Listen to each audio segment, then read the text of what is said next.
guys, I'm Emily and I'm here today to present to you on self-care for the dental hygienist. This is my senior capstone project and I'm super excited to share with you guys everything I've learned over the last few months. Little overview of my presentation. The first topic I'll be covering is stress.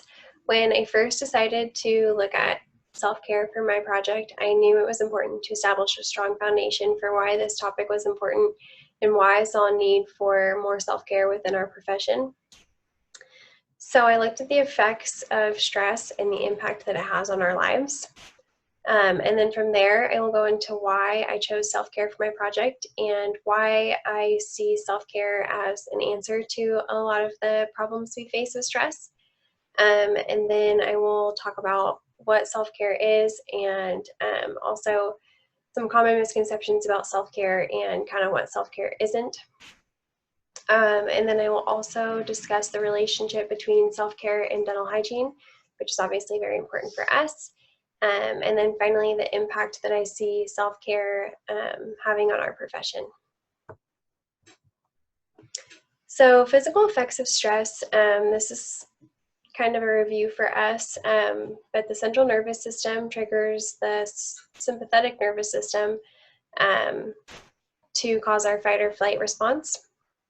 And then our hypothalamus, which is responsible for homeostasis within the body, alerts the adrenal glands to release our stress hormones, which are adrenaline and cortisol. And then respiratory and cardiovascular systems are affected, causing rapid breathing, increased heart rate, and increased blood pressure. Our digestive system can cause our liver to produce excess glucose to provide extra energy during these times. And it can also cause heartburn, acid reflux, and interfere with food movement throughout the body. Our muscular system can be affected, causing increased muscle tension, leading to pain in the neck, back, shoulders, or other areas of the body, which is definitely common in dental hygiene. And then our immune system can be affected over time. It can weaken our immune system and cause us to be more susceptible to infections. Psychological effects of stress. I found this to be really interesting. I didn't know this prior to doing my research, but there is a difference between good stress and negative stress. So good stress or eustress has been shown to help with motivation, focus, energy, and performance, versus negative stress, also called distress, which is a common response when your resources, whether it's mentally, physically, or emotionally, are inadequate to meet the demands we're facing. And this form of stress can lead to anxiety, depression, and decreased performance. So it's important to understand that people may experience one or both forms of these stress types. And knowing the difference can help identify individual needs. So if someone is experiencing a lot of distress, being able to recognize that maybe they have some needs, or maybe they have inadequate resources for whatever they're facing. And then also realizing that eustress can lead to distress. So people who experience a lot of that good stress, which helps with motivation, it can cause them to, keep going and kind of ignore their own needs or neglect self-care, and that can lead to distress because their resources will be diminished. And then obviously a long-term effect of experiencing stress is chronic stress, which has a lot of effects on our overall health.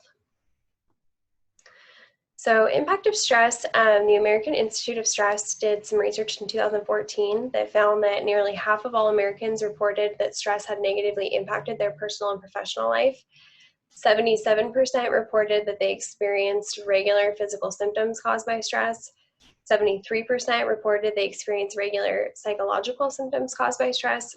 54% reported that stress had caused them to fight with someone close to them. And 48% reported trouble sleeping due to stress.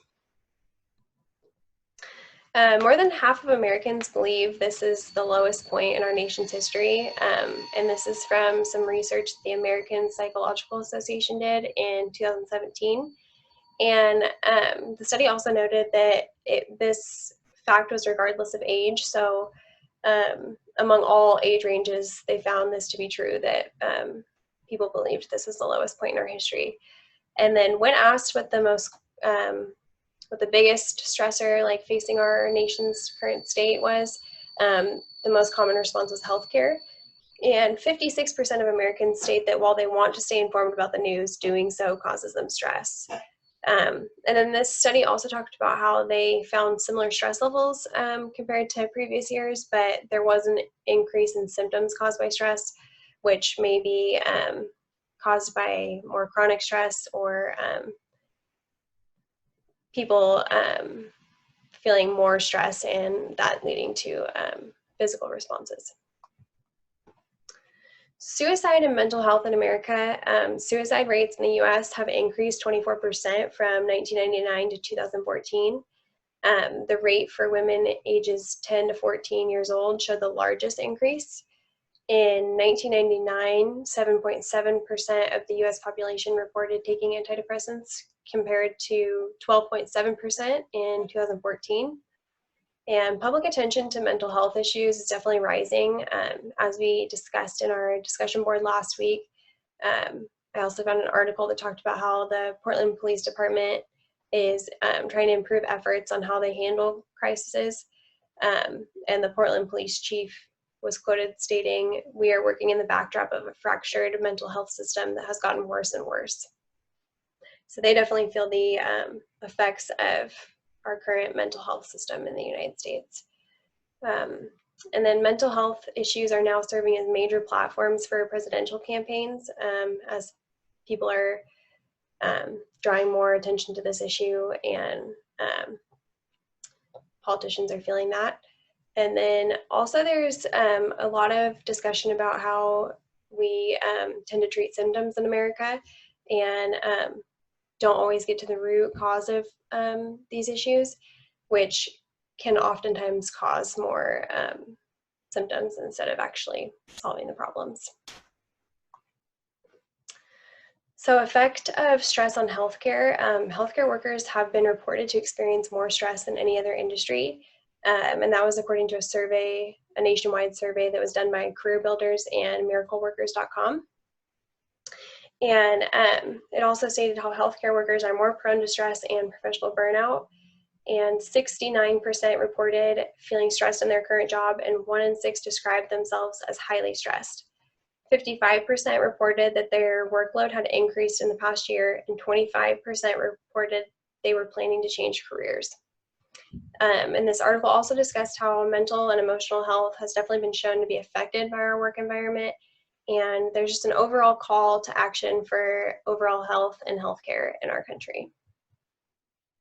So why self-care? I decided to choose self-care for my capstone project in the fall of our second year of the program, when I had begun reflecting on my experience leading up to that point. And I think my lack of dental experience definitely impacted my decision to look at this topic. I didn't really have any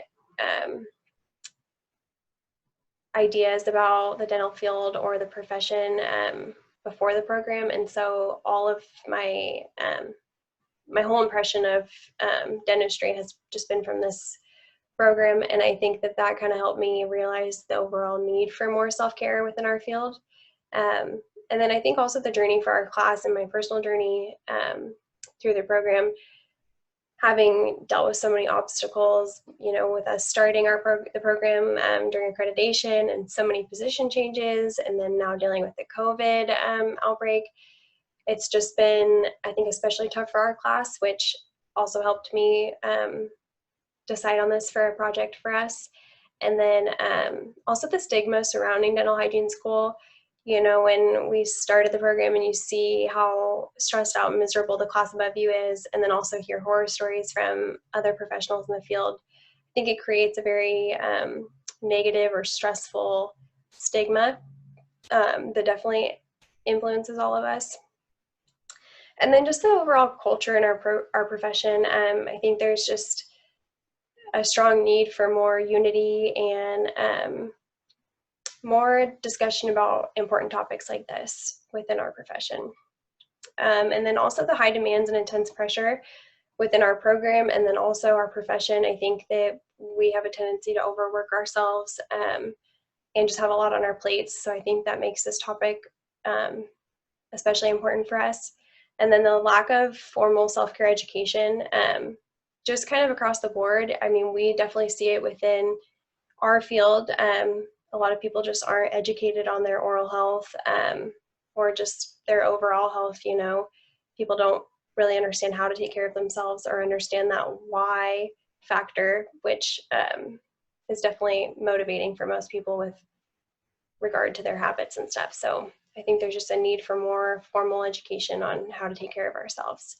And then the impact for students, faculty, patients, and just everyone across the board. I think everybody benefits from improved self-care. And then I really like this quote. It's, everyone wants to live on top of the mountain, but all the happiness and growth occurs while you're climbing it. And I think this kind of speaks to why I felt like this was important for us in hygiene school, because I think we get really focused on the end goal of graduating and you know, getting our jobs and stuff. But I think it's important to take time to enjoy the journey and recognize ways that we can improve it. So what is self-care? I really like this definition. There's obviously lots of them out there. It's kind of a wide spectrum, but this one states self-care is defined as the practice of taking an active role in protecting one's own well-being and happiness, particularly during periods of stress. And then these are just some tidbits that I've found through different resources that I've looked at because I've become very obsessed with this topic. And so starting small, recognizing that like we're probably not going to make huge lifestyle changes overnight, and just giving ourselves grace during our self-care journeys, and recognizing that like things aren't going to just be different all at once. You have to kind of start small and take baby steps. And then accountability, holding ourselves accountable to our self-care goals and making it a priority to take time for ourselves, and just holding ourselves accountable to bettering ourselves and recognizing that we really do need to take time for self-care. And then self-compassion is definitely huge. I think if we don't have compassion for ourselves or care for ourselves, it's really hard to do very much else or have compassion for anyone else. So it's kind of the root of the whole topic of self-care. And then mindfulness, being mindful of the things that you're doing and why you're doing them. And so not doing a bunch of studying or homework out of anger or frustration and waiting until you like want to do like the task that you're trying to do, and being mindful of why you're doing things so that you don't let negative emotions like fester. And then being intentional, so intentionally taking time for yourself and like setting aside like a chunk of time, or just being like in the moment when you are doing those things and not thinking of the never-ending to-do list that you have, and just being intentional in that moment can help. And then also time versus capacity. I really like this one. I was listening to one of the gals that I was listening to on YouTube talk about self-care and stuff, and she talked about the difference between having the time to do things and the capacity to do things. So allowing yourself to, you know, just sit on the couch if you need to, and not beating yourself up because you have all this extra time on your hands, but not having the like energy or capacity to really do the things that you're trying to do. And so recognizing the difference between having time and capacity is very important. So I really like the way one of the sources I found broke up the different areas of self-care. So they broke it up into 5 categories. Sensory activities, so these are things that focus on senses such as smell, touch, sight, and sound. Emotional, which benefits emotional and mental health. Spiritual activities, which helps us get in touch with our values and sense of purpose. Physical, which benefits our physical body. And then social, which helps us connect with others. So sensory self-care, some people may be more responsive to one sense over others. And it can also help these activities can also help individuals that deal with anxiety to feel more present. So taking time to notice things around you and using your senses can help bring you into the present moment.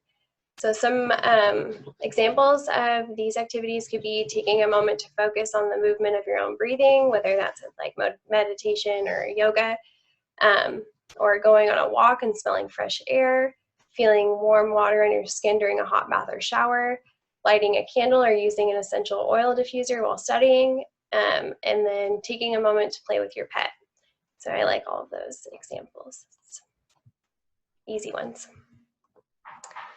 And then emotional self-care, it can be easy to ignore unwanted emotions, but acknowledging these emotions, accepting them, and moving on can really help with managing stress. So keeping a daily journal to express emotions from the day might be helpful. Listening to a song that validates or helps you express an emotion you may be feeling. Make time to vent with a trusted friend or family member, or allow yourself to cry when you need to, and acknowledge and celebrate your successes. Spiritual self-care, this may be especially helpful for people struggling with depression.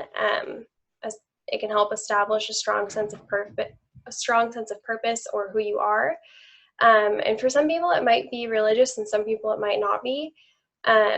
So some examples of these activities could be meditation or prayer, keeping a gratitude journal, making a list of things you're grateful for every day, doing something creative, either through art, music, writing, or something else entirely. Take pictures of things that inspire you or create a vision board. And then also daily affirmations can be really helpful. Physical self-care, I think this is one of the more obvious ones, but it helps with your mind and body connection, and it can also promote, it's also important to select activities that promote physical compassion for our bodies. So not doing anything that doesn't feel right for you. You know, some people, their bodies hurt more when they run or do certain activities, so just acknowledging what your own body's needs and limits are. So some examples could be yoga, going for a walk, dancing, joining a class, and it's also important to listen to your body and allow rest when needed, and so you're not overworking yourself. Social self-care, I think this one can differ the most for people. It's important to recognize that people have different needs, whether they're more introverted or extroverted. But this can help us connect with others. So making time for lunch with a friend or family member, consider joining a group with people who share your interests, reach out to someone you miss, join a class to meet new people, and stop socializing with anyone who disempowers you. So not allowing social situations that don't feel good. So some common misconceptions about self-care. I think ads and companies have really promoted a materialistic self-care. And before doing a lot of the research I did on this project, like when I first decided on this project, I think I even probably had a little bit of a materialistic idea of self-care. And it's not until we look into this topic deeper that we realize it's about a lot more than just face masks and stuff like that. And then the fear of being full of ourselves or having people think we're conceited or cocky, I think that's another reason people are afraid of doing more self-care. And then just the lack of understanding about the impact and not realizing how important it can be to our overall well-being. And then this is a video of Oprah talking about self-care, which I feel like she just sums it up really nicely. So.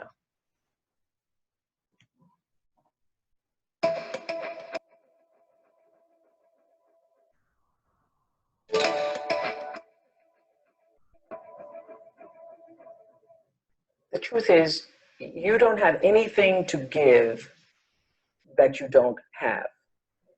So you have to keep your own self full. That's your job. You know, one of my daughters is here today from Oprah Winfrey Leadership Academy. Stand up today so everybody can see it.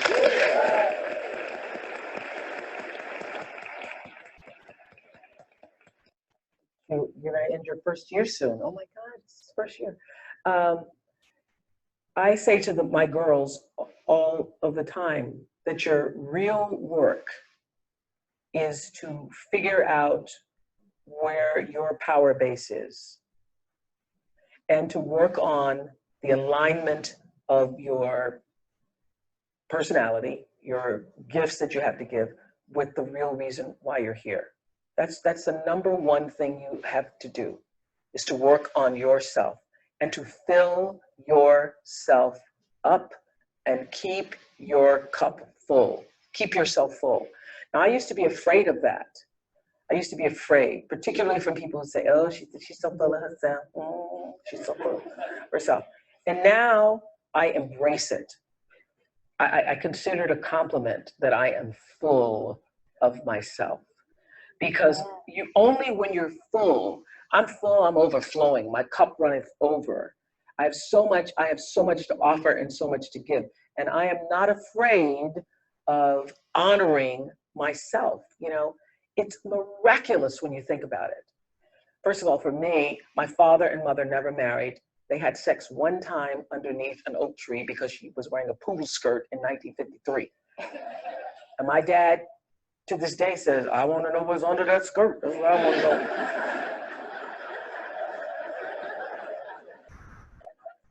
He wanted to know what was under the skirt. They didn't really have a relationship. She wanted one, but you know, he went under the skirt and then that was it. And one time under the oak tree, bam, Renaissance woman is born. Get out of there. That's why I know my life is bigger than that. My life has to be bigger, as yours is, bigger than a poodle skirt. It's much bigger. The design, the reason why I'm here is much bigger than, oh, I think I want to see what's under that. So the ability to take care of that, to honor yourself and that which is greater than yourself, that which was the reason for your being here. That there's no selflessness in that, because only through that do you have the ability to offer yourself, your whole self, your full expression of who you are to the rest of the world.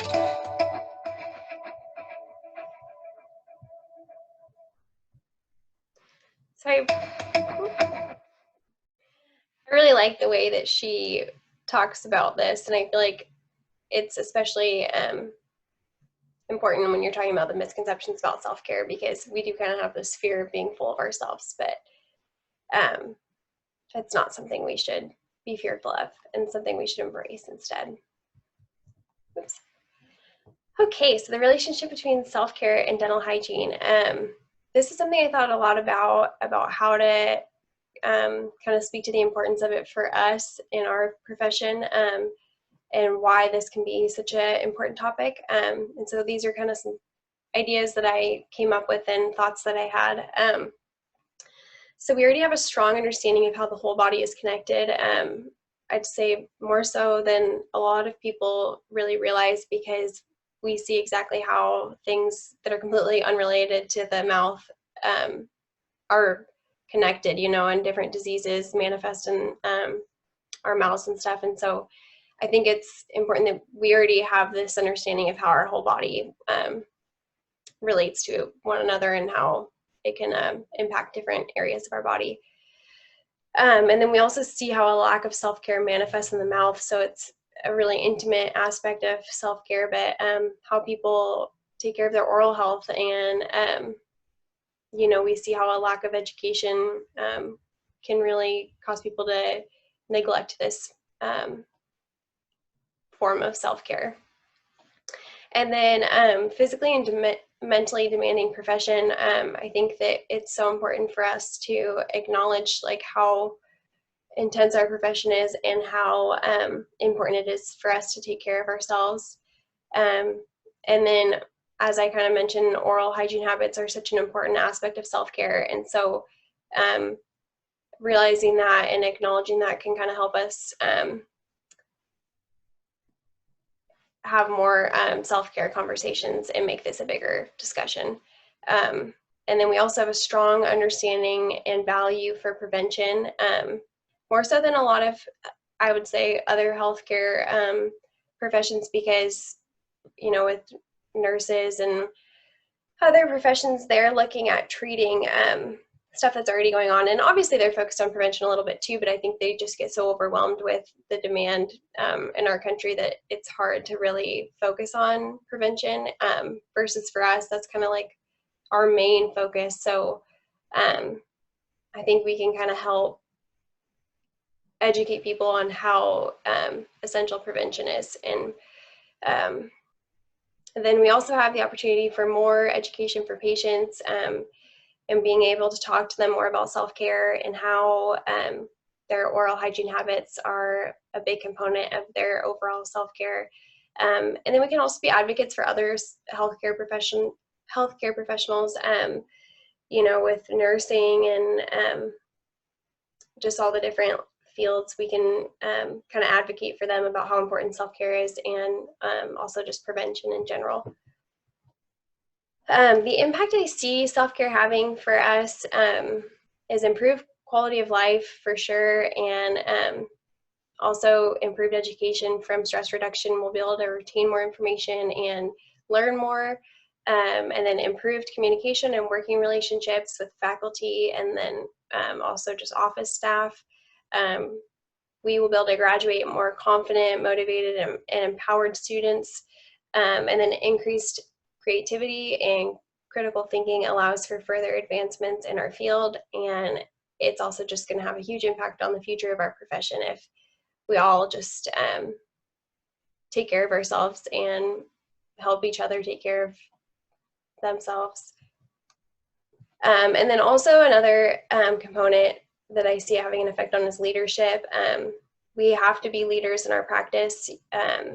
You know, aside from the doctor, a lot of the rest of the office is going to look to us to make, you know, important decisions or speak up about things. And I think it's important to note that improved confidence and sense of self can also improve our leadership skills, and we can, by being better leaders, we can continue advancing in our field, and there's no one else to advocate for us. So I think it's just essential that we all develop strong leadership qualities so that we can advocate for ourselves and our profession.